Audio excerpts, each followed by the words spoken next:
আমাদের খাতা দেখবে, কারণ আমরা 2টা বছর পরিশ্রম করছি। আমাদের খাতা কেন টিকটক হাতে দেখবে? ওর খাতা দেখছে, কাটছে। আর শিক্ষামন্ত্রী কেমন, মানে শিক্ষা উপদেষ্টা কেমন? তিনি কি ঘুমিয়েছিলেন নাকি? রাত 3টার দিকে কেন সে নিউজ দেবে যে পরীক্ষা স্থগিত হয়েছে? আমরা রাত 3টা পর্যন্ত জেগেছিলাম। উনি কি আদৌ কি মানে শিক্ষা উপদেষ্টা হওয়ার যোগ্যতা রাখে? আমরা চাই তার পদত্যাগ হোক। কেন সে মানে এই রাত 3টার দিকে বলবে? সে রাত 1:30 বৈঠক শেষ করে বলেছে শোককে শক্তিতে রূপান্তরিত করতে। আমরা কিভাবে শক্তিতে রূপান্তরিত করে এক্সাম দিতে হবে? সে লাস্টে মানে শেষ পর্যায়ে 3:30-এ বলেছে এক্সাম স্থগিত করা হয়েছে। আদৌ কি সে এই মানে উপদেষ্টা হওয়ার যোগ্যতা রাখে? আমাদের একটাই দাবি, শিক্ষা উপদেষ্টা পদত্যাগ চাই। হয়েছে আমাদের যে 5টা দাবি, কিন্তু মেন কথা হচ্ছে ভাই আমাদের প্রত্যেকবার কেন আন্দোলন করা লাগবে? আমাদের যে বিবেক বুদ্ধি যে বিবেচনা আছে তাকে ওই বড় বড় উচ্চ পদের লোকজনের সে বিবেক বিবেচনা নাই। কেন ফেসবুকে রাত 2টা থেকে আন্দোলন জোরালো হওয়ার পরে দাবি জানাবে? কেন আমাদের যে বিবেক বুদ্ধি আছে তাদের কি সেই বিবেক বুদ্ধি নাই? আমাদের যে অনুভূতি আছে তাদের কি সেই অনুভূতি নাই?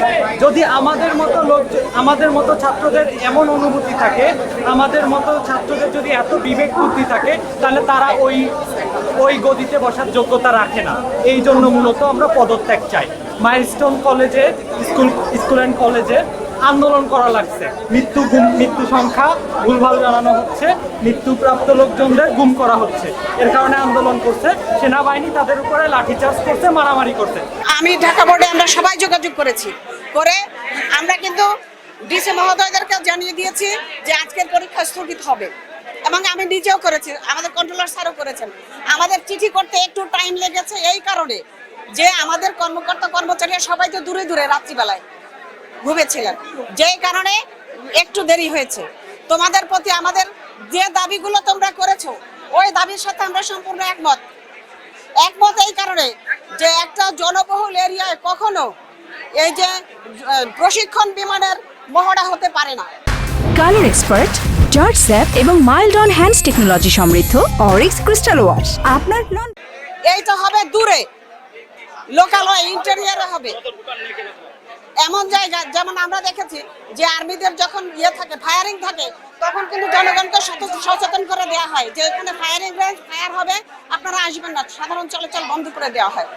এটা অত্যন্ত দুঃখজনক, এবং এইটা তোমাদের সাথে আমরাও একমত যে এই ছাত্রছাত্রীদের যে জীবনহানি, প্রাণহানি, এগুলো মেনে নেওয়ার মতো না।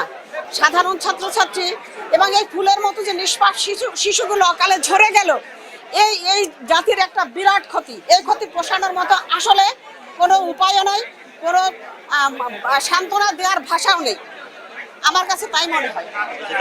তো তোমাদের দাবিগুলো আমাদেরকে লিখিত দাও, আমরা ইনশাআল্লাহ সে দাবিগুলো পৌঁছে দেবো, পৌঁছে দেবো। তোমাদের জন্য শুভকামনা রইল। আর যার যার পড়াশোনার জায়গায় তোমরা চলে যাও।